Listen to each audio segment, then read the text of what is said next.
Darfur, ¿cuál genocidio en Darfur, ¿no? El genocidio del año 2003, el del 2006, el genocidio actual que está pasando en Darfur, como dice Emma, ¿no? Que, bueno, que desde hace unos años, ¿no?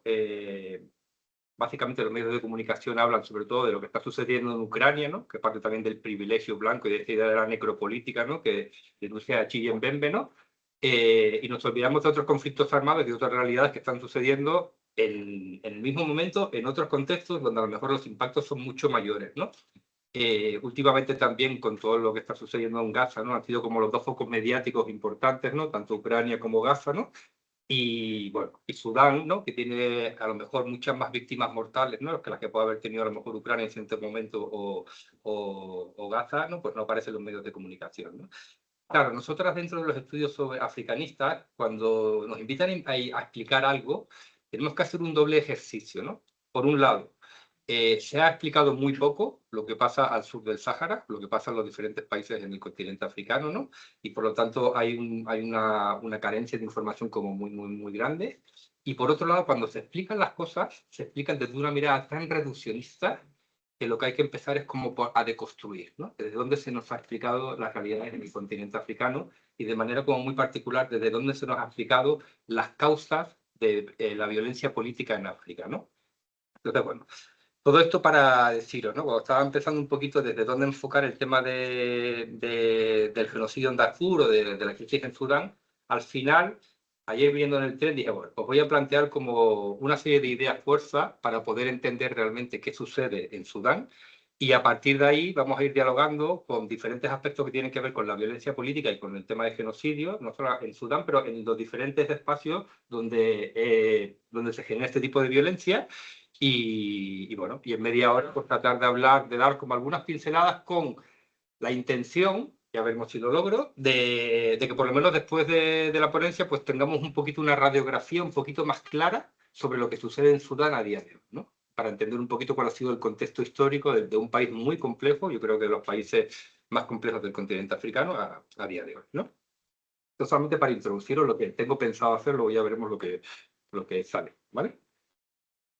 Mi idea es plantearos como 6 claves, ¿no?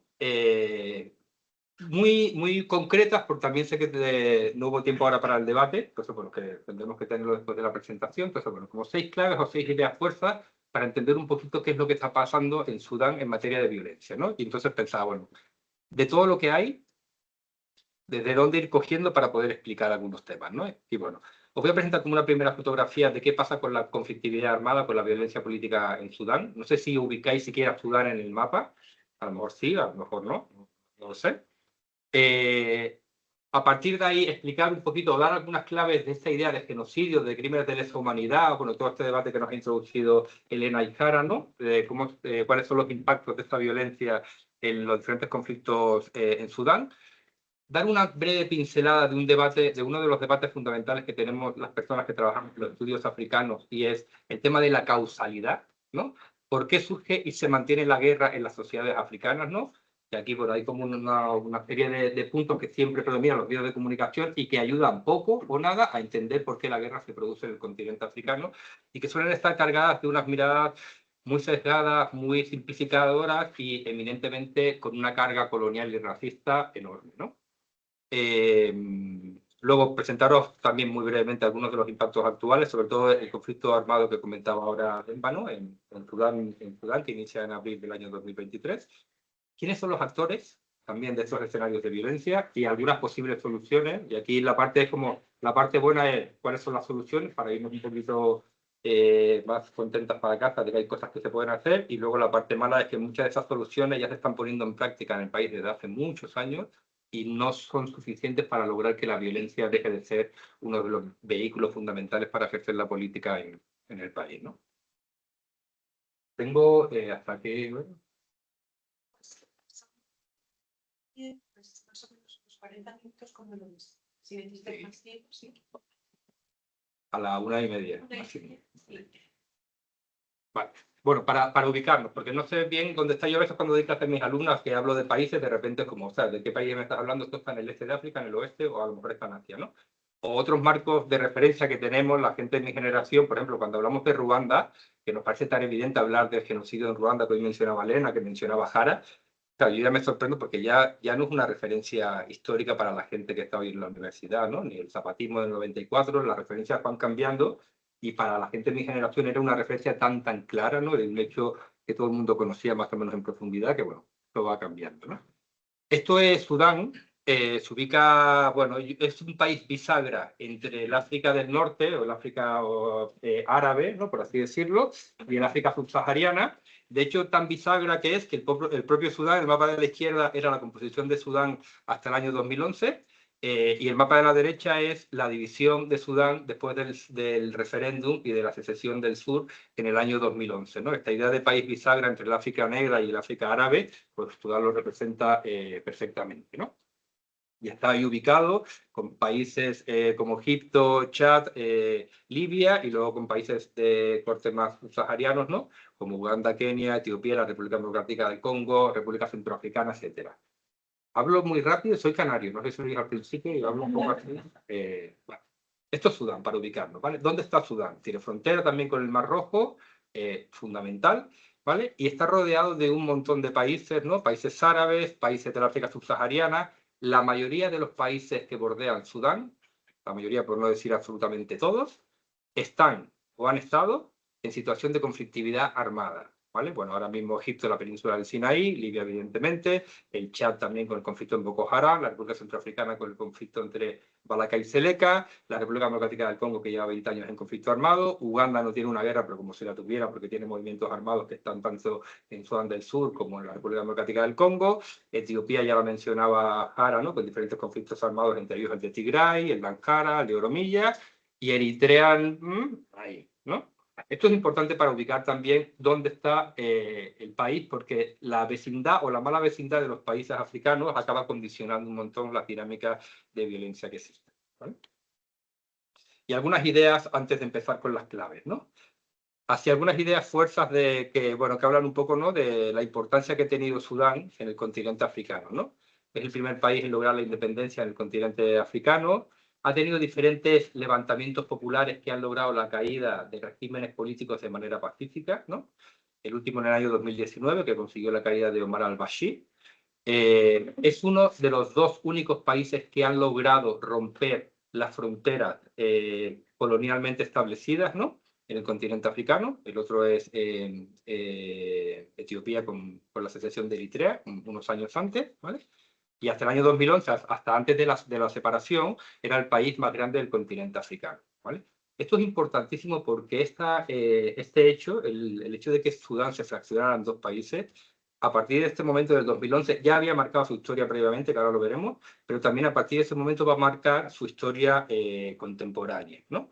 Y de hecho, de alguna manera, de ahí viene también el origen de los nuevos episodios de violencia en el país y del nuevo episodio de genocidio que se está produciendo hoy en día, ¿no? De hecho, cuando Sudán del Sur se separa de Sudán, el 70% de las reservas de petróleo de Sudán en aquella época estaban en el sur del país.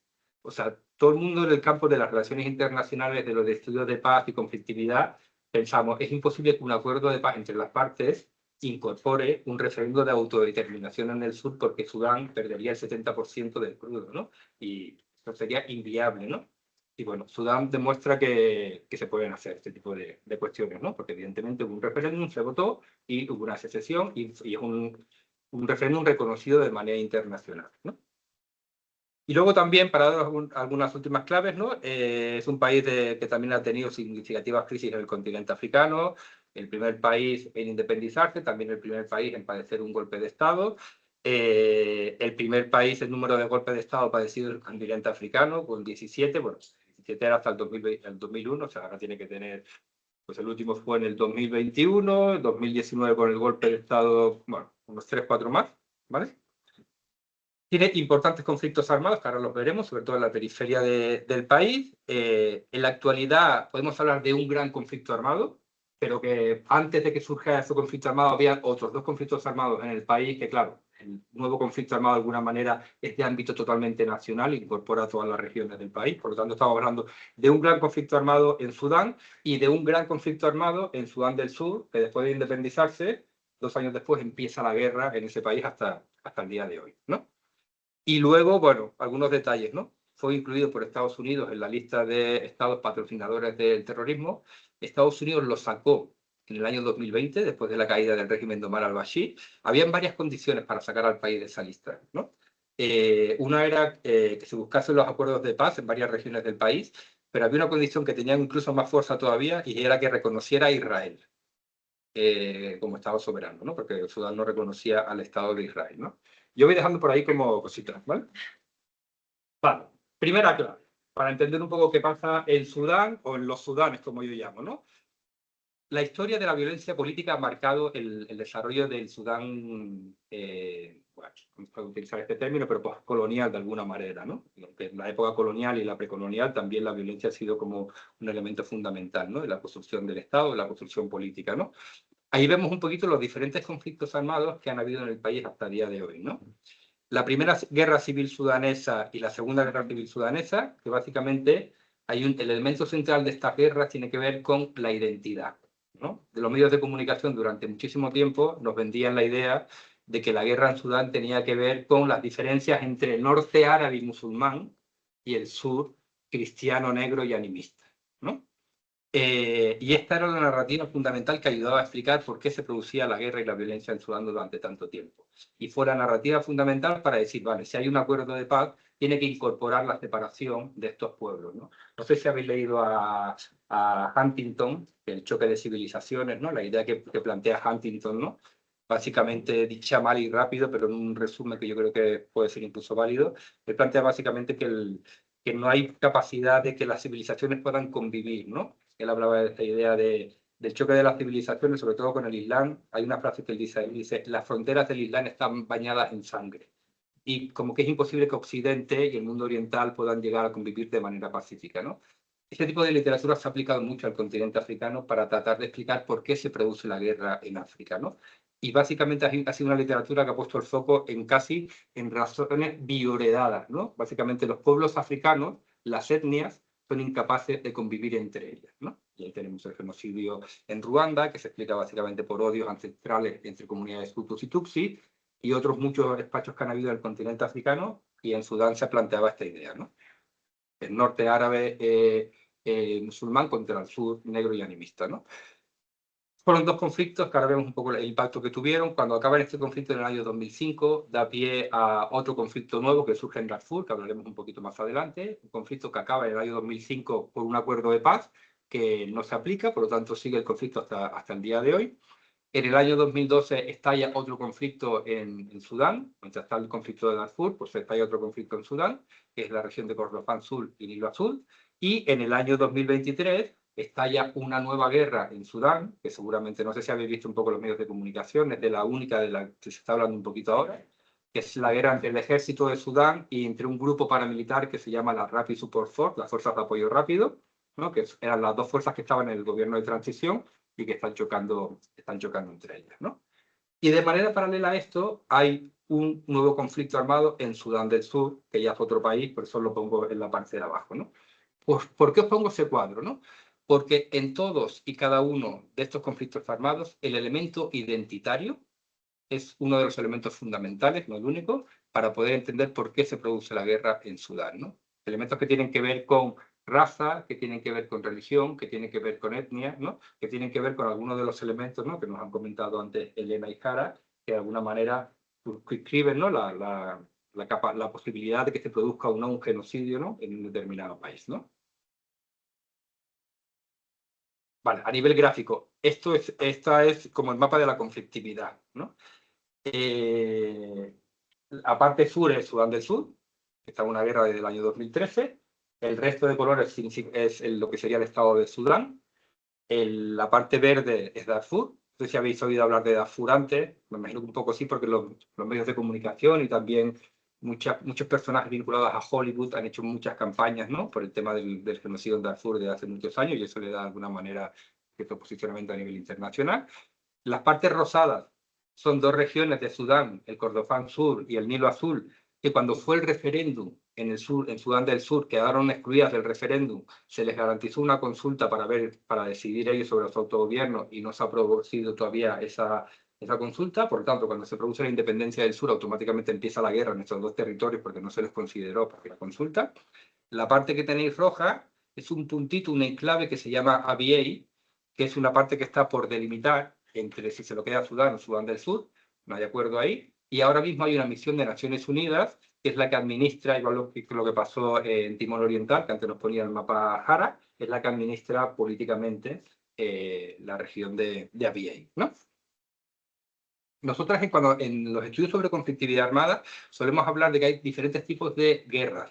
Un país puede tener diferentes guerras al interior, llamamos guerras localizadas, que no tienen nada que ver ni en sus causas, ni en sus actores, ni en sus demandas, ni en su solución, la una con la otra, ¿vale? Y en Sudán veíamos esto un poco, ¿no? Darfur no tiene absolutamente nada que ver con Kordofán ni Nilo Azul, tampoco nada que ver con el punto violeta que está arriba, que es el East Front, ni con ABA, ¿no? Y menos ahora con el conflicto entre el grupo paramilitar y el ejército, ¿no? Por lo tanto, hay una complejidad ahí de conflictos que tienen causas diferentes, actores diferentes y que requieren soluciones diferentes, ¿no? Este es el tema de conflictividad. Y luego está, cuando se separa el sur del país, queda todavía cerca de no sé si es un 40 y pico % de las fronteras entre los dos territorios, entre Sudán del Sur y Sudán, que están pendientes de delimitación, y hay un conflicto todavía entre los dos estados, que ahora mismo evidentemente está muy diluido porque los dos tienen una guerra en sus territorios y las prioridades son otras, pero que está pendiente de resolver a nivel internacional, porque si no, cuando acaben los conflictos internos de cada uno de los estados, pues surgirá otro conflicto entre ellos, ¿vale? Esa es la primera idea, ¿no? Para que nos ubiquemos. Cuando hablamos de violencia en el país, ¿de qué estamos hablando? Pues hay estos escenarios de conflictividad, ¿vale? Yo he tratado de pasar un poquito la radiografía de cada uno de estos escenarios de violencia para ver un poquito cuál ha sido el impacto, entendiendo que los impactos tienen mucho que ver, ¿no?, con la forma de catalogar o no un conflicto armado, ¿no? Antes decía Elena, ¿qué porcentaje se tiene que dar de esta idea de tratar de aniquilar el todo o una parte de la población para que sea considerado o no un genocidio, ¿no? Evidentemente, en todos y cada uno de estos conflictos armados en Sudán, o en los Sudanes, el elemento identitario y de limpieza étnica está presente desde su origen, ¿no? Está presente desde su origen porque ha sido instrumentalizado por las élites político-militares y económicas tanto de un bando como de otro bando, ¿no? Y por lo tanto, no solamente ya Darfur, sino también Kordofán Sur, Nilo Azul, Abyei o el Sudán del Sur, ¿no? Es un elemento que está marcando la dinámica de la violencia en el país, ¿no? Aquí os pongo un poco resumen, no voy a entrar en esto, pero básicamente, luego os dejaré también la presentación, por si la queréis luego compartir, Jara, ¿vale? Como algunas ideas claves de cada uno de estos conflictos armados, ¿no? La primera guerra civil sudanesa, cuando todavía el país no estaba separado, ¿vale? Pues surge evidentemente con un deseo de secesión, porque tiene que ver con la marginación del norte, y esto tiene que ver con la colonización, y cuál es la responsabilidad colonial, en este caso de los británicos y de los egipcios en Sudán. El hecho de favorecer a unas etnias en detrimento de otras, no sé si habéis trabajado el tema de la colonización europea en el continente africano, pero esta idea de la política del divide y vencerás ha sido como ¿no?, el gran mantra que ha ayudado, ¿no?, que facilitó la colonización europea y la expansión de los europeos en el continente africano, ¿no? La generación de alianzas con ciertos grupos étnicos regionales para que les ayudasen a gobernar el territorio, sobre todo porque más allá de los puertos, la presencia europea era básicamente testimonial dentro de las capitales, ¿no? Aquí hay una serie de actores, pero esta primera guerra civil causa 500.000 de muertes, ¿vale?, durante todo ese periodo, ¿vale? Yo creo que nos hemos empezado a desensibilizar mucho con el tema de las cifras, sobre todo a partir de conflictos como el de Ucrania y como el de Gaza, ¿no? Para que os hagáis una idea, en materia de violencia política a nivel internacional hay algunas coincidencias, no muchas, entre todos los centros que nos dedicamos a esto, pero una de las coincidencias que hay en todos los centros, ya sea Uppsala, ya sea el sector de Harvard, de la Autónoma de Barcelona, los centros que medimos, tratamos de medir la violencia política armada y el impacto de esa violencia política armada, coincidimos en que un conflicto que genere más de 1.000 víctimas mortales, 1.000 al año, ya es un conflicto de alta intensidad, de la más alta intensidad que pueda haber. Algunos lo llaman conflicto de alta intensidad a nivel 3, otros lo llaman guerra, da igual la clasificación, pero la coincidencia es clara. Cuando hay más de 1.000 víctimas mortales al año, estamos hablando de un conflicto enorme. 1.000. ¿Vale? En Gaza van 62.000 en 2 años. En Ucrania solamente el año pasado hubieron 82.000 víctimas mortales. Esta guerra genera 500.000 de muertes, ¿vale? En este periodo, en todo este periodo, ¿no? Y ahí os pongo una solución que luego la veremos, ¿no? Principalmente las muertes vinculadas con este conflicto armado tienen que ver con esta idea que os decía antes, ¿no? De las comunidades negras y cristianas del sur que se organizan contra la marginación del norte árabe y musulmán, y hay una guerra que de alguna manera se dibuja como una guerra de religiones en Sudán, ¿no? Y que se producen dentro de estas guerras, pues muchos episodios de violaciones a mujeres, que también es una de las partes que tiene que ver con hacer daño al otro, ¿no? A la otra parte, muchas masacres a poblaciones solamente por su origen, por su identidad, por su etnia, y bueno, muchos de los episodios que se podían catalogar como crímenes de guerra, como genocidio, pues están dibujados en la primera y en la segunda guerra civil de Sudán, ¿no? Si la primera genera 500.000 de muertes, la segunda genera más de 2 millones de muertos y alrededor de 4 millones de personas desplazadas en todo el país. ¿Vale? Yo voy dejando cositas, ¿vale? El fin de la segunda, que es el del 2005, da pie a la firma del Acuerdo de Paz del año 2005 y da pie al acuerdo para la celebración del referéndum, que se hace 6 años después, y que el 98,34, 35 por ahí, por ciento de la población que vota en el referéndum vota a favor de la independencia del sur, ¿vale? En este contexto, cuando se está negociando el Acuerdo de Paz, este movimiento que estaba en el sur, que incluía también movimientos de gente de Darfur, que incluía movimientos de Kordofán Sur, que incluía movimientos del Nilo Azul, incluso del East Front, del East Africa, de la parte de Sudán, son parte de este movimiento.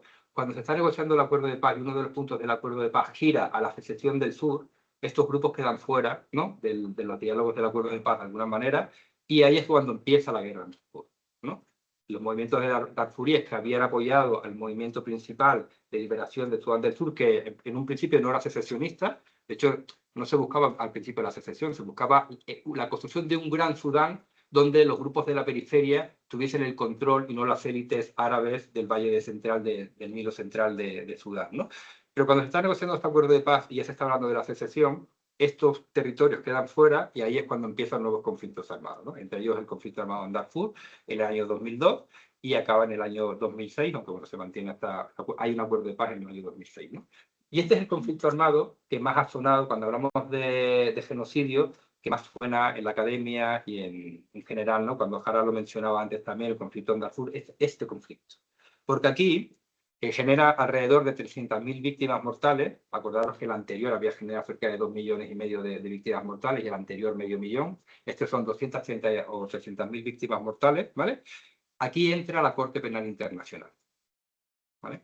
Y la Corte Penal Internacional empieza con una acusación en el año 2008 y acusa a una serie de actores, entre ellos a el presidente de Sudán en aquella época, Omar al-Bashir, que si no me equivoco, ya me corregirá Elena, es el primer presidente en funciones que es acusado por la Corte Penal Internacional, ¿vale? Y la Corte hace investigaciones sobre genocidio, crímenes de guerra y lesa humanidad y posteriormente, en el 2009, genera una serie de órdenes de detención, entre ellas Omar al-Bashir, pero elimina, porque no hay indicios suficientes para poder probar el caso de genocidio y se queda en crímenes de guerra y de lesa humanidad, ¿vale? Esto pasa en el año 2008 y en el año 2009 sale la orden de captura contra Omar al-Bashir, que hasta el día de hoy pues, no se ha hecho efectiva, ¿no? Porque... Bueno, ahí lo dejo, ya luego de aquí hay tela. Esto pasaba la semana pasada, ¿no? Esto no sé si fue, estamos a jueves, no, esta semana, no, el 5, la fecha, no veo un carajo. 17 de noviembre, ¿ahí estamos? Vale, el lunes fue, ¿vale? El juicio contra estos Darfur, este es el que fue el comandante de las milicias Janjaweed, que fue la acusación de la Corte Penal Internacional de crímenes de guerra, lesa humanidad y un principio de genocidio, aunque luego sale, tiene que ver, va dirigida contra el gobierno y va dirigida contra las milicias Janjaweed, que son unas milicias que crea el gobierno sudanés para acabar con las tribus no árabes de Darfur. Claro, aquí hay un elemento nuevo. Antes decíamos, el norte árabe y musulmán contra el sur negro y cristiano o animista. Esa era la narrativa que explicaba por qué se producía la guerra en Sudán, ¿no? Claro, en Darfur son musulmanes. Y el gobierno también es musulmán. Lo que pasa es que en los darfuríes hay una parte de la población que es árabe, la que habla el árabe, y hay otra parte de la población que entiende el árabe que no se considera árabe. Pero la guerra no era una guerra de religiones. Ahí tenía que ver con la identidad, ¿no? Árabes contra no árabes, ¿no?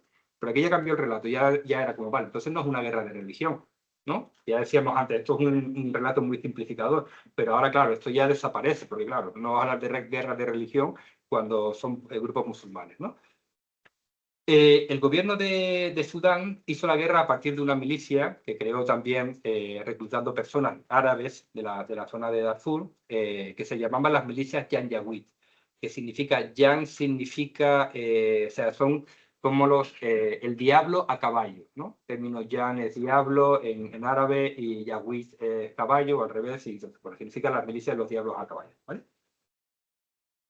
Y este era el líder de aquella milicia en aquella época que se entregó a la Corte Penal Internacional en el año 2020 y está siendo juzgado ahora, ¿no? Y luego la otra persona es Omar al-Bashir, que lo derrocó un golpe de Estado militar en el año 2020, en el 2019, sigue en prisión en Sudán, pero no lo han entregado a las autoridades de la Corte Penal Internacional. Por lo tanto, es un caso que todavía está vivo. Los fiscales piden cadena perpetua para este señor. Esto es Sudán del Sur. Sudán del Sur se independiza en el año 2011, ¿vale? Durante mucho tiempo, durante casi 50 años, la narrativa del conflicto Sudán norte-sur era que los pueblos del norte árabes y musulmanes no podían convivir con los pueblos del sur negros y cristianos, ¿no? Cuando se independiza Sudán del Sur, se independiza en el año 2011, a mediados del 2011, no tarda año y medio el país en entrar en una guerra civil. Bueno, una guerra civil que nos lleva hasta el día de hoy. Y una guerra civil donde nuevamente la narrativa fundamental y principal que se ha narrado es una guerra étnica entre los Dinka, que son los partidarios, o bueno, de donde viene el presidente de Sudán del Sur, Salva Kiir, y los Nuer, que es la etnia donde viene el vicepresidente de Sudán del Sur, Riek Machar, ¿no? Y durante todo este periodo, ahora ya tampoco es la religión, ahora tampoco es tal, ahora es la etnia, ¿no? La etnicidad, ¿no? De Nuer contra Dinka, y durante mucho tiempo los medios de comunicación pues la han ido vendiendo de esta manera, ¿no? Aquí no tenemos datos de cuántas muertes se han producido en el conflicto sur-sudanés, entre otras cosas porque no hay ningún centro especializado que mida o que trate de medir un poco el número de muertes que hay en el conflicto. Claro, cuando vamos a Gaza, pues vemos que hay diferentes organismos internacionales que se van creando para tratar de contabilizar, ¿no?, el impacto que tiene la violencia. En Ucrania ya ni os cuento. En la guerra de Irak se crea un observatorio especial, ¿no?, que es el Iraq Body Count. En Nigeria hay un observador también en el norte. En Sudán del Sur, ¿no? Es muy difícil contabilizar realmente lo que ha pasado en el país en estos 10 años, 15 años que llevamos de violencia, ¿no? Y ahora mismo hay como 4,5 millones de personas desplazadas. Desde el inicio de la guerra en el año 2013, hasta noticias del año 2017, se habla de limpieza étnica, de genocidio. Ahí os pongo un informe del Consejo de Seguridad de Naciones Unidas, donde ya se empieza a hablar de la posibilidad de que se esté cometiendo un genocidio en Sudán del Sur. Estamos hablando del año 2017, un genocidio ahora contra poblaciones Nuer o Dinka por alguna de las partes que está en conflicto, ¿no? Y este es el conflicto actual, el último conflicto actual, donde el carácter étnico, religioso, ya no está tan presente aquí, ¿no? Un conflicto básicamente por el control del poder político entre el ejército y los grupos paramilitares. Y bueno, las muertes que han provocado, estos son 2 años, ¿eh? Estamos hablando de 2 años de víctimas mortales, entre 40.000 y 150.000, como he comentado antes, ¿no? Y hoy en día hay 15 millones de personas que están siendo desplazadas por la violencia, también para abrir un poco, ¿no?, el debate que también habría Jara, ¿no?, de, bueno, si el desplazamiento forzoso de personas es parte también de los elementos que se tendrían, ¿no?, que considerar dentro de estas categorías, o no, etcétera, ¿no? Aquí la Corte Penal Internacional también ha abierto investigación desde julio del año 2023, y básicamente esto lo decía la Corte Penal en enero, ¿no? El fiscal al Consejo de Seguridad de Naciones Unidas también alertaba, ¿no?, de que ambas partes podrían estar cometiendo crímenes de guerra, crímenes de lesa humanidad o genocidio en el país, ¿no?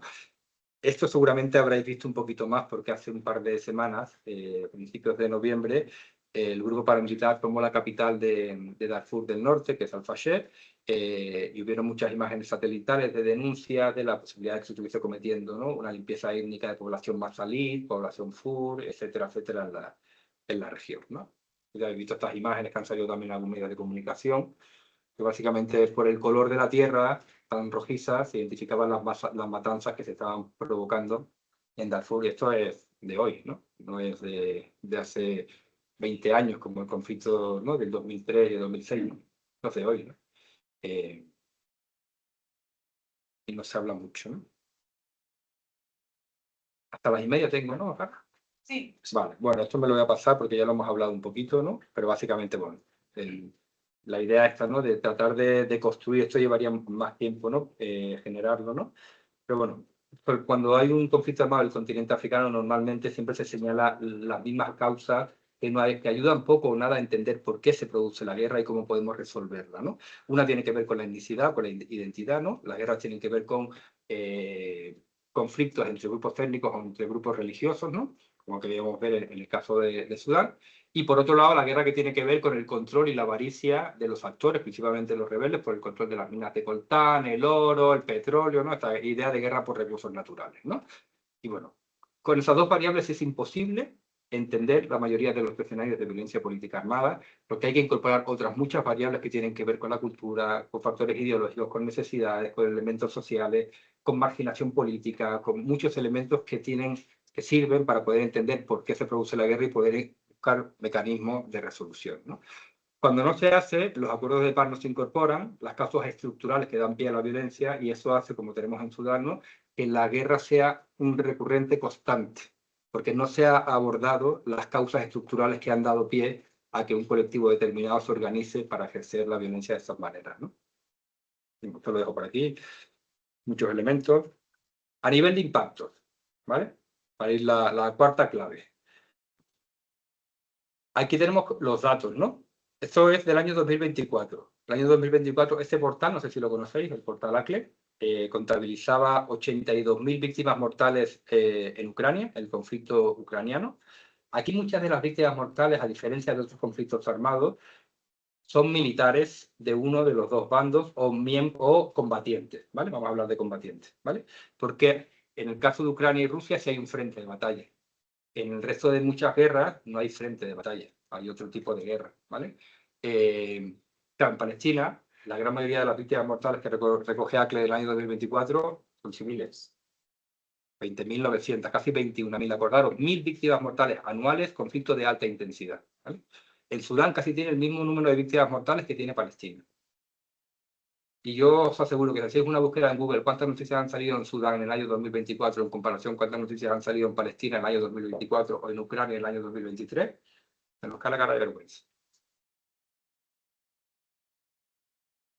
Esos son los datos de desplazamientos forzosos, ¿no? Hablando también del impacto que tiene la violencia y de una de las estrategias que utilizan los gobiernos o los grupos armados en un conflicto armado es expulsar a la gente de sus hogares, ¿vale?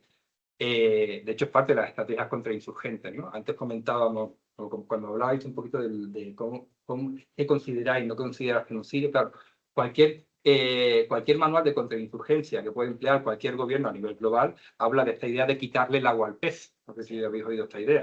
Bueno, Mao Zedong hablaba, ¿no?, de la idea de que la guerrilla es como un pez que nada, ¿no?, y que en ese río, y ese río son las comunidades que de alguna manera protegen a los movimientos guerrilleros para poder realmente desarrollar su accionar revolucionario y lograr sus objetivos políticos, ¿no?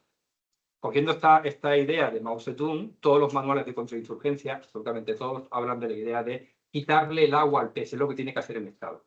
Claro, ¿qué significa quitarle el agua al pez? Acabar con las comunidades que le dan sustento. Claro, cuando hablas de quitarle el agua al pez solamente en esa idea y esa lógica contrainsurgente, ahí ya podría haber un elemento genocida. Porque ahí sí es eliminar a una comunidad total o parcialmente con el fin de que de apoyo a un movimiento concreto, de recluta, facilita información de inteligencia, etcétera, etcétera, ¿no?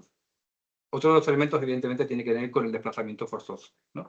En Sudán, en Uganda, por ejemplo, fue una de las tácticas empleadas por el gobierno de Museveni para tratar de acabar con la guerrilla, y esta idea es quitarle el agua al pez. Porque si yo saco a la gente de sus comunidades y las meto en campos de desplazados, la gente no puede cultivar. y la gente está controlada en un territorio concreto, que los movimientos armados que estén ahí no van a poder abastecerse ni de cultivos, ni de alimentación, ni de tal, ni de cual, ¿no? O sea, en muchos lugares el hacer que la gente se desplace forzosamente y vayan a campos de desplazados internos o a campos de refugiados si cruzan la frontera, tiene que ver con una estrategia contrainsurgente que se genera, o contra el otro bando, que se generan los conflictos armados, ¿no? Ahí veis, Sudán tiene casi el 30% de su población hoy está desplazada de sus hogares por la fuerza. En Sudán del Sur, que el conflicto ahora está mucho más bajo, gracias al acuerdo de paz del año 2015, que luego se ratificó en el año 2018, tiene el 28% de su población desplazada por la fuerza. Estos son algunos datos de Sudán, ¿vale? El 32% de la población desplazada en todo el continente africano es sudanesa. Es la crisis de desplazamiento forzado más grande del mundo. Y de desplazamiento forzado interno, la primera, con diferencia. Con casi 11 millones de personas desplazadas internamente que no son atendidas en una gran mayoría de los casos, ¿vale? Y luego también hay algo, bueno, es la mayor crisis humanitaria del mundo en el año 2025, pero también en el año 2024, ¿no?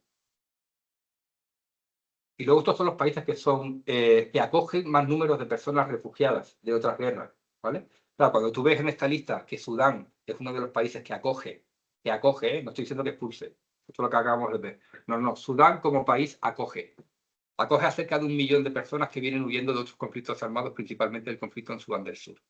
Y Sudán del Sur, que está un poquito más abajo, que también tiene un conflicto armado desde el año 2013, acoge alrededor de 600.000, 700.000 personas que vienen huyendo de otros conflictos armados, ¿vale? Si miramos la foto, todos los países, quitando Kenia, de esa primera lista, hacen frontera con Sudán. Y bueno, con Sudán del Sur todo, porque Uganda, Chad, Etiopía, Egipto, Sudán, Kenia, Sudán del Sur, República Democrática del Congo, menos Níger, que está para el otro lado, y Camerún, todos están en la misma fotografía regional, ¿vale? No sé si os acordáis, en el año 2014, cuando hablábamos de la necesidad de que queríamos acoger, ¿no? Cuando era la crisis del desplazamiento forzoso, sobre todo por los conflictos en Irak, en Siria, en Sudán, en Etiopía, hubo un acuerdo en la Unión Europea de acoger 130.000 personas y distribuirlos entre los 27, ¿no? 160.000 personas, ¿no? Sudán, en medio de un conflicto armado con 15 millones de personas que han tenido que abandonar sus hogares, acoge a 1 millón de personas de las crisis de los países vecinos, ¿no? Esto también un poco para deconstruir esta idea, ¿no? De que al final, de que la gente del sur, ¿no? O sea, el 80 y pico por ciento de la gente que huye de sus países por conflictividad armada se queda en los países de la región o en su propio país, que no pueden salir de la frontera.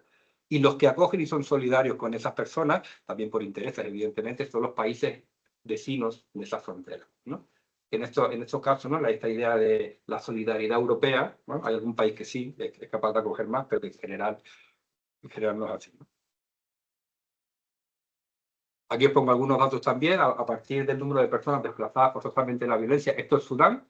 El gráfico de la izquierda es los fondos que han pedido la Organización de Naciones Unidas para los Refugiados, que necesita solamente para cubrir las necesidades de asistencia humanitaria de las personas desplazadas forzosamente por la violencia durante el año en curso, ¿vale?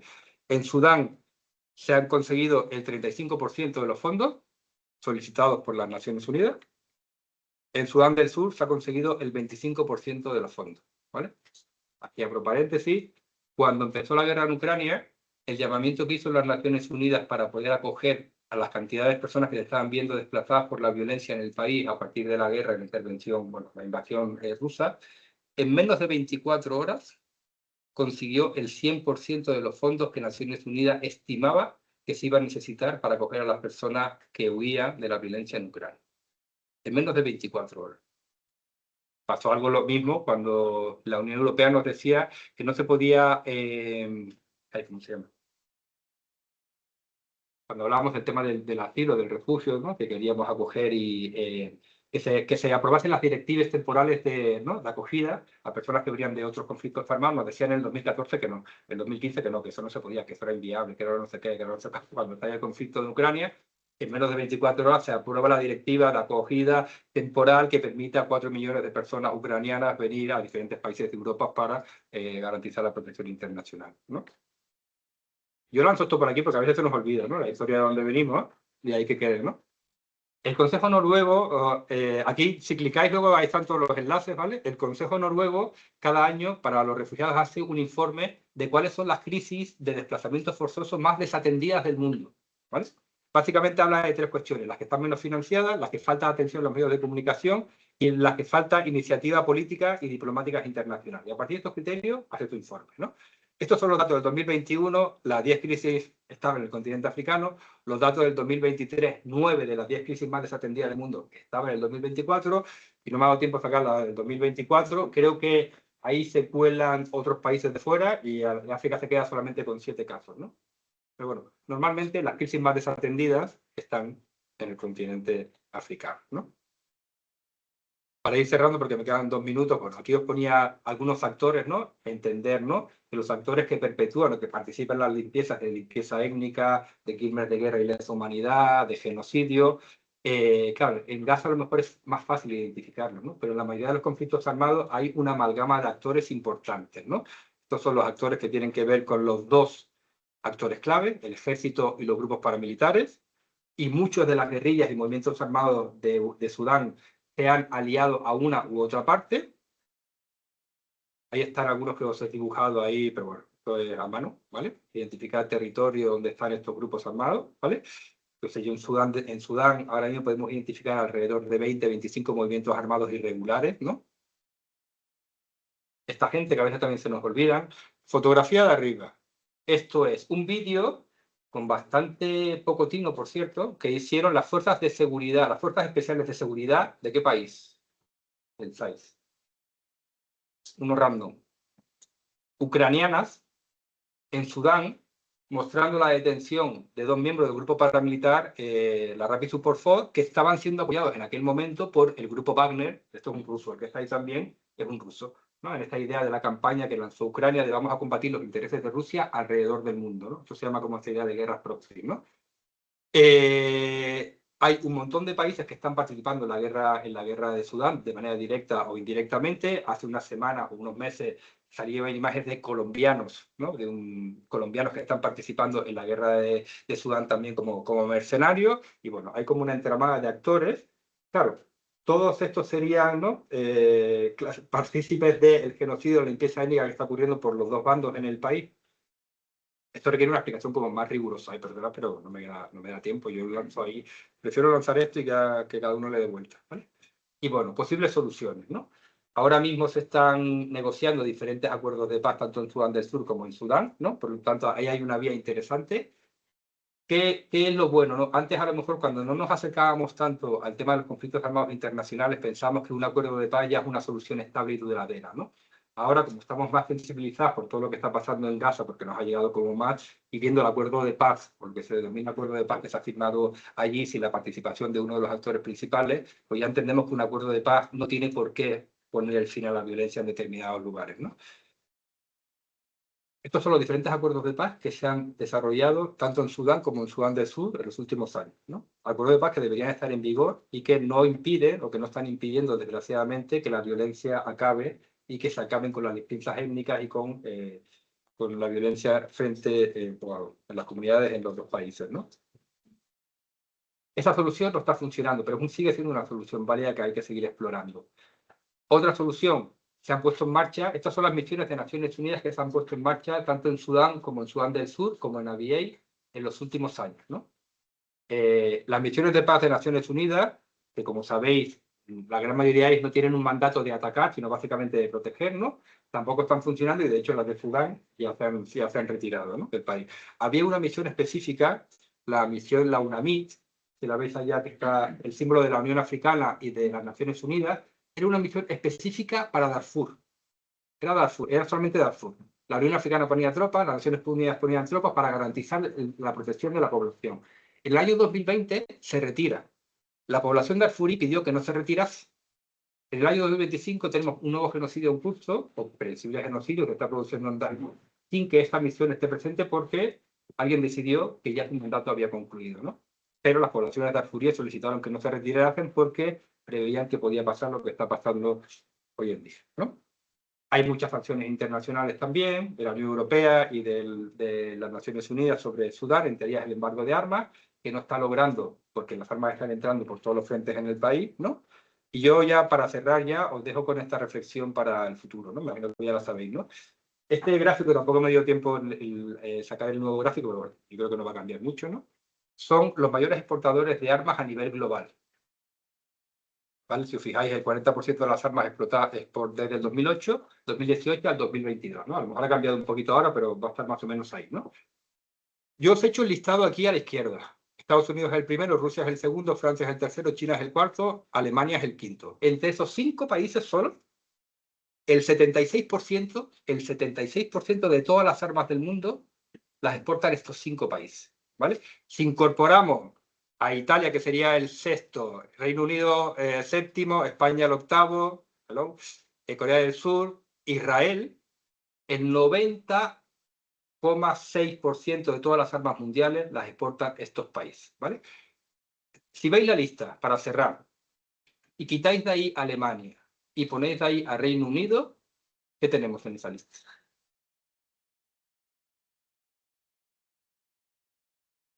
Los 5 países con derecho a veto del Consejo de Seguridad de las Naciones Unidas, pues si esto era el 76%, estos quitamos a Alemania, que Alemania tiene el 4%, metemos a Reino Unido, que tiene el 2%, pues vale, no es el 76%, nos quedamos en el 75% o en el 74%. El 74% o el 70% de todas las armas a nivel mundial las producen y las exportan los 5 países que tienen derecho a veto del Consejo de Seguridad de las Naciones Unidas. Y yo aquí lo dejo.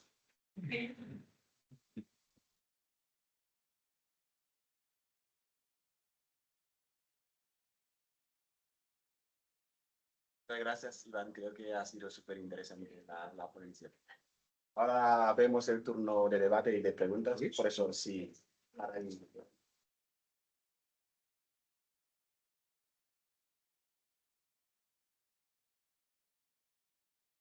¿Sí? Sí, quédate ahí. Sí, sí, sí. Ay, no. No, no. No. Que no, por favor. Vamos a hacer todos.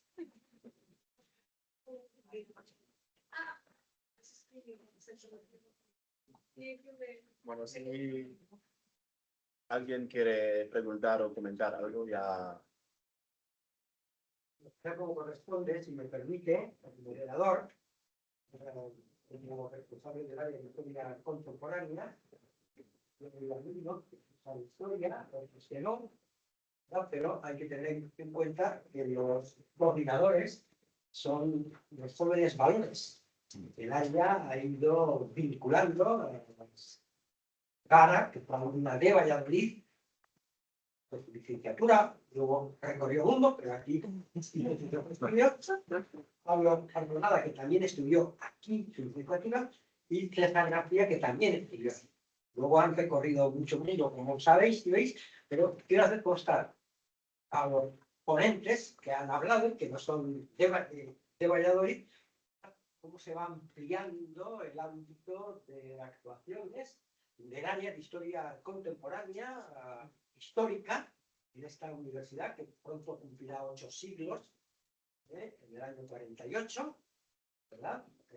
Por lo tanto, digamos que eso es muy importante, y esa amplitud de miras, su participación en proyectos de investigación, y obviamente no voy a decir nada nuevo cuando estamos en el sexto curso ya, pero sí es importante que los que no han estado en otras ocasiones, que son alumnos de algunos de nuestros profesores, sean conscientes de ello. Por lo tanto, me parece que es de fundamental importancia que así lo veamos a ese respecto, agradeciendo evidentemente a los ponentes que han participado, a doña Elena y evidentemente también a don Iván. Ya sabe doña Elena que ha sido seguida internacionalmente, no solamente en Chile, que también, sino en Hungría, que también, lo cual de las aplicaciones que el curso tiene y de lo bien que funciona, a pesar de todo, ¿verdad? La electrónica. Por lo tanto, es una cuestión importante a ese respecto. Y luego, quiero felicitar a los organizadores por el tema, ¿verdad? Porque, como ha dicho Elena y ha dicho también luego Sara, la palabra genocidio la tenemos todos ahora en la boca, y son esas conversaciones de Palicio Ibarra que no llevan a ninguna parte, pero en la academia tiene que ser otra cosa en ese sentido, ciertamente, ¿no? Y efectivamente, asuntos también se nos ha hecho un balance. Quizás desde mi punto de vista, si yo hubiera tenido que hablar algo, hubiera comenzado con la Revolución Francesa y con las masacres o genocidio de la Vendée, ¿verdad?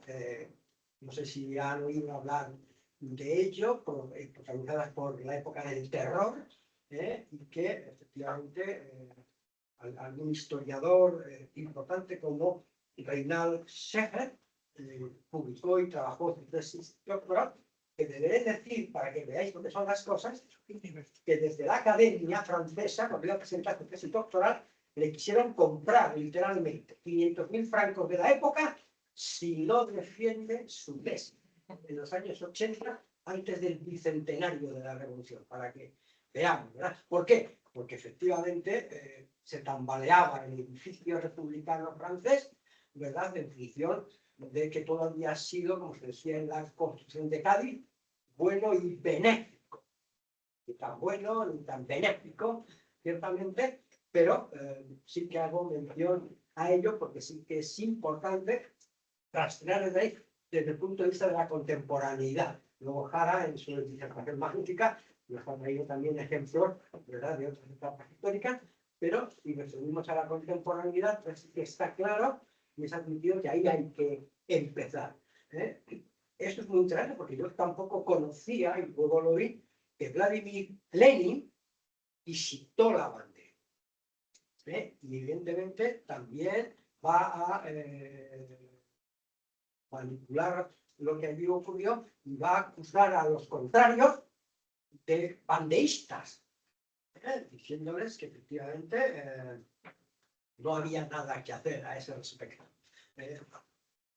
Se ha hablado y se ha hablado muy bien del tema, ¿verdad?, de Kampuchea, de la República Democrática de Kampuchea, ¿verdad?, del Khmer Rojo. Bueno, pues podría haber dado el juego a hablar de los ejemplos en los que Pol Pot, número 1, estudiante en París, ¿verdad?, como los que crean el partido, ¿verdad?, en Siria, el partido Ba'ath, o Restauración, ¿verdad?, estudiantes en París. Bueno, pues efectivamente, quizás eso nos tendría que haber llevado a ver de dónde aprende Pol Pot. Los ejemplos de Pol Pot son el Gulag soviético, ¿verdad?, que es un asunto interesante, y evidentemente el Laogai chino, que así es como se le llama al Gulag soviético, el Laogai chino. Pero Pol Pot va a ir más allá, porque Pol Pot no va a crear el universo concentracionario. Pol Pot lo que va a hacer es de toda la inmensa selva de Kampuchea un campo de exterminio, y evidentemente es una cuestión curiosa en la historia. Va a vaciar las ciudades, porque todos los elementos de las ciudades tenían el virus colonialista, aquí se ha hablado mucho de esa cuestión. Va a vaciar las ciudades para llevarles a lo que se conoció como los campos de la muerte en Kampuchea, ¿verdad? Entonces, quiero decir que ahí también eso, cuando hablamos, también hay que decir de dónde aprendemos todas estas prácticas ignominiosas, ¿no? En el sentido, hay que reconocer que los bolcheviques en la primera hora, y esto es muy interesante, cuando dicen que hay que, en el Terror Rojo, que es una publicación bolchevique muy importante, fijaros, dice, exterminamos a la burguesía como clase. Ya eso me parece, profesora, que marca muy a las claras también ese genocidio de clase que se quería perpetrar y del que a veces no se habla. Exterminamos, repito, en la revista El Terror Rojo bolchevique, exterminamos a la burguesía como clase. Pocas veces se puede ver esto en ese momento. Me han dado ustedes, evidentemente, la posibilidad de recrear, y debo de decirles que se haga eso, porque habíamos trabajado en clase, doña Elena, todo lo que usted ha comenzado lo habíamos trabajado en clase, aquí están los alumnos que darán fe de ello, ¿verdad? Porque había que venir preparados a esto. Entonces, evidentemente su disertación efectivamente ha ido correspondiéndose con estas cuestiones que le he permitido comentarles a los aspectos en los que estamos, y sobre todo, desde la academia, seamos muy conscientes de qué términos empleamos. ¿Verdad? Podemos hablar de masacre, de crímenes de guerra, de crímenes contra la humanidad, de genocidio, son aspectos varios. Pero en todo caso, evidentemente, lo que empleemos tiene que estar con la apoyatura teórica. Y usted ya ha entendido la luz también, porque veo que es de Derecho Penal. Pues yo también fui antiguo director del Instituto de Estudios Europeos de la Universidad de Valladolid. Se conocerá a penalistas insignes de nuestra Facultad de Derecho y miembros del Instituto, y efectivamente debo de decir que desde el punto de vista jurídico y la tengo apuntada, porque habrá que hacer algo en el Instituto sobre estas cuestiones, y ya no se me despinta usted, que está en la cara, ¿verdad? No se me despinta usted en ese sentido, porque creo que efectivamente es importante esa cuestión, ¿verdad? Y el papel de la propia Unión Europea en cuestiones mil en las que estamos ahora. Por lo tanto, bueno, quiero felicitar de nuevo a Jara, a Pablo, a César, que no está aquí, a don Iván, a doña Elena y a nuestro insigne doctorando, ¿verdad? Para que vean que esto es serio, Lo que se diga es fundamental. Y a los alumnos que están aquí, que son los que justifican el acto. Y como ven, a mí me han puesto las pilas también, permítanme este exordio, porque quiero ponderar al área de historia contemporánea y a los nuevos valores, profesores recientes, pero ya profesores consolidados. Eso quiere decir que algo hemos hecho bien, ¿verdad? Y que están ahí, y que yo creo que se pueden codear con todos ustedes, con Iván, con doña Elena, etcétera. Muchísimas gracias. Gracias. Muchas gracias a ti, Guillermo.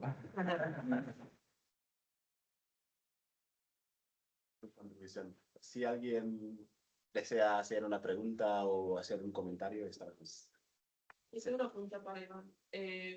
¿Por qué a países como Emiratos Árabes Unidos o Rusia tienen interés en el territorio de Sudán? Pues una muy buena pregunta. Yo creo que no hay una respuesta. ¿Hacemos ronda? ¿O respondemos? ¿Sí? Sí. O sea, para no tomar mucho tiempo, hay una parte que tiene que ver con los recursos, ¿no?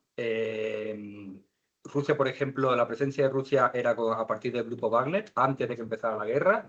Wagner controlaba las minas de oro en el país antes de que estallara la guerra. Cuando estalla la guerra, se mantiene ahí esa presencia, y luego Rusia ha cambiado. Empezó apoyando a los paramilitares y ahora está apoyando al ejército, ¿no? Porque también Rusia tiene una base naval acordada con el gobierno de Sudán hace 5 años en el Mar Rojo, que es la base la que le da acceso al Océano Índico, y ahí hay un acuerdo geoestratégico y geopolítico, ¿no? Y principalmente Emiratos Árabes Unidos, un poco lo mismo. Los paramilitares participaron de manera directa en la guerra de Yemen, bajo la alianza liderada por Emiratos Árabes Unidos, el ejército no, y por lo tanto hay alianzas regionales que, bueno, que siempre se van dando en función de intereses principalmente económicos, pero también en algunos casos religiosos, ¿no? En función de quiénes están ahí. Pero bueno, en general así. Podemos hablar de otros muchos más intereses, pero por ahí. Si queréis. Hay aquí, sí, desde casa hay una mano levantada. Sí, le damos paso a esta. Hola, buenos días. Nada, Buenos primero, días. más que nada, agradeceros por todas las ponencias, han sido súper interesantes. Y después quería plantearos 2 preguntas. Por una parte, ¿hasta qué nivel se estudian el uso de las oleadas de refugiados forzados por terceros países para presionar a otros con objetivos políticos económicos? Lo que vemos, por ejemplo, en el continente africano en muchos casos. Y después, un poco ya más de cara a futuro, si ya se está contemplando la irrupción de lo que son los drones y muy pronto la IA en los campos de batalla, y eso cómo va a complicar el reparto de responsabilidades por el genocidio. Es decir, ¿es culpa del que manda al robot a matar o es en cambio culpa de la empresa tecnológica? Muchas gracias. Gracias a ti. ¿Queréis comentar? Vale, empezamos. ¿Quieres?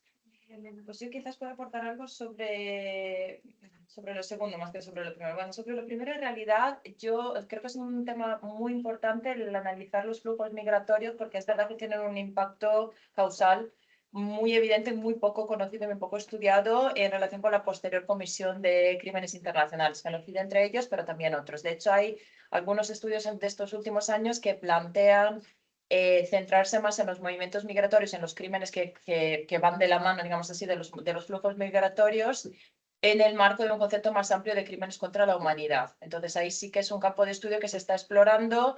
No me atrevo a decir mucho más porque es un campo que yo personalmente no he trabajado mucho. Entonces, pero sí que es cierto y estoy muy convencida de que no podemos hablar hoy en día de crímenes internacionales sin tener en cuenta el impacto muy relevante que suelen tener este tipo de movimientos migratorios y el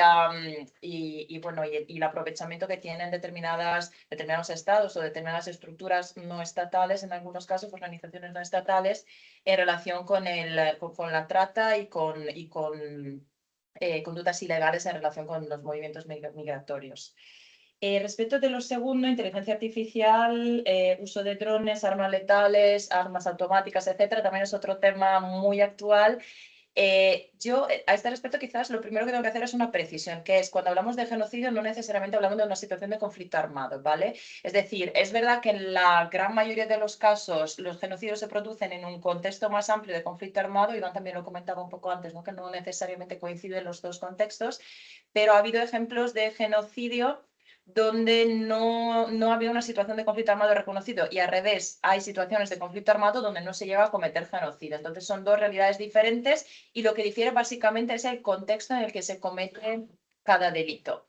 Dicho esto, hay conductas que pueden dar lugar, que pueden calificarse desde un punto de vista jurídico, que es lo mío, de lo que yo puedo hablar, conductas que se pueden calificar al mismo tiempo como genocidio, como crímenes contra la humanidad y como crímenes de guerra. Por ejemplo, el hecho de atacar a una población civil, pues bombardear una aldea, por ejemplo, donde viven solamente o prevalentemente civiles, es desde luego un crimen de guerra porque se tipifica como tal en el Estatuto de Roma y los demás instrumentos relativos a los crímenes de guerra.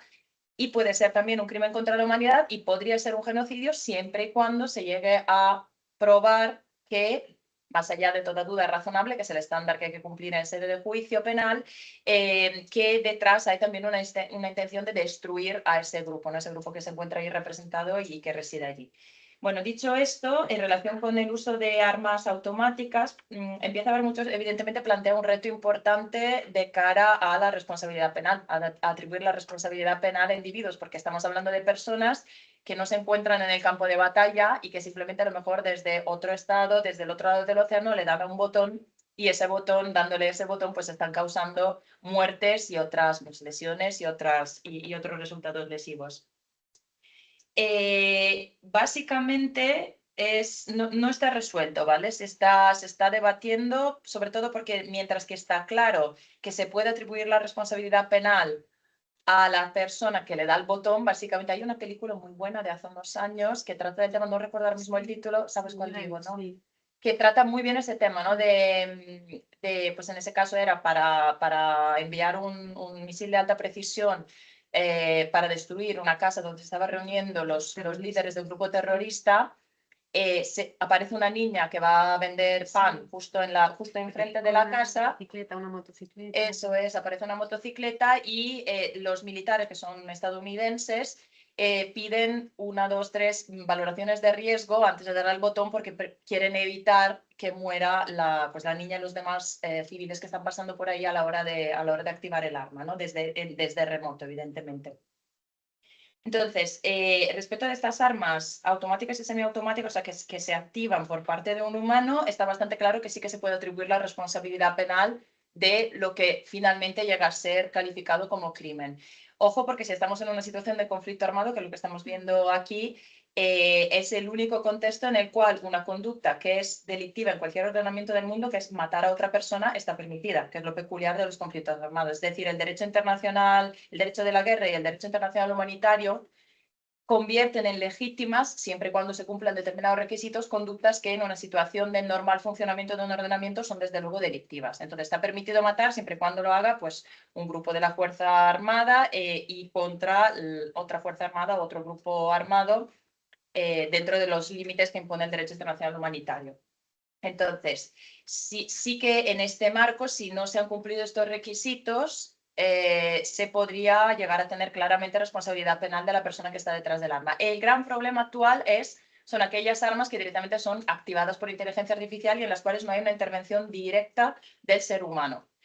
Y eso no está resuelto. Es uno de los grandísimos debates que tenemos en el derecho internacional humanitario, evidentemente, y en el derecho penal internacional también. Y pues no me atrevo a aventurar ahora mismo una solución, pero desde luego hay que replanteárselo, porque desde luego la responsabilidad penal, uno de los puntos fundamentales de la responsabilidad penal es que se puede atribuir el hecho delictivo y el resultado a una persona, a un ser humano. Otra cosa luego la responsabilidad de las personas jurídicas, que ya nos iríamos de tema. Pero detrás tiene que haber una conducta de un ser humano y la inteligencia artificial de alguna manera está poniendo a prueba, ¿no?, este concepto fundamental. Hay que replantearse determinadas categorías clásicas y consolidadas del derecho penal, sí. Luego es un gran reto. ¿Nos da tiempo a una pregunta rápida? Sí. Una pregunta rápida. Una terminología. Has hablado de pueblo judío. Actualmente se está diciendo que no existe pueblo judío porque el judío es una religión. Y en la época en que hubo el holocausto, igual mataban a un alemán que a un rumano, que a un polaco por ser judío. Y incluso aunque no fuera judío, solamente por el hecho de vivir en una familia judía y ser agnóstico. O sea, que eso es terminología también porque estamos dando mucho juego a Israel en ese sentido. Y segundo, y otra cosa es, dice que uno de los argumentos de destruir un elemento nacional, bueno, étnico, es el traslado de la fuerza de niños de un grupo a otro grupo. Eso se podría dar con el tema que dijiste tú del tema de los australianos aborígenes, o también con el tema todo de la deforestación, de la Amazonía y la destrucción de grupos indígenas, por ejemplo. Puede ser que en un caso se descargan directamente a un grupo indígena por reclamar sus derechos, y otro es si tú vas quitando a los niños y les vas metiendo en otra cultura, ese grupo étnico desaparece como tal. Otra cosa es que el grupo étnico evolucione con tal que otros grupos han evolucionado y bueno, entonces pueden tener más o menos características de su grupo étnico.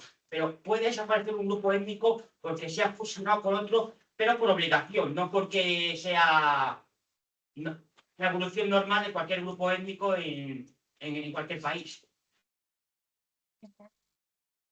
Sí, muchas gracias por las precisiones que evidentemente comparto. Bueno, en relación con los crímenes, las atrocidades cometidas en relación con pueblos indígenas, evidentemente, de acuerdo con un concepto más amplio de genocidio, podrían perfectamente encajar en la definición. ¿Por qué técnicamente me resisto un poco a llamarlos genocidios? Simplemente por la razón histórica que ha explicado muy bien Jara, es decir, que son hechos ocurridos antes de que se creara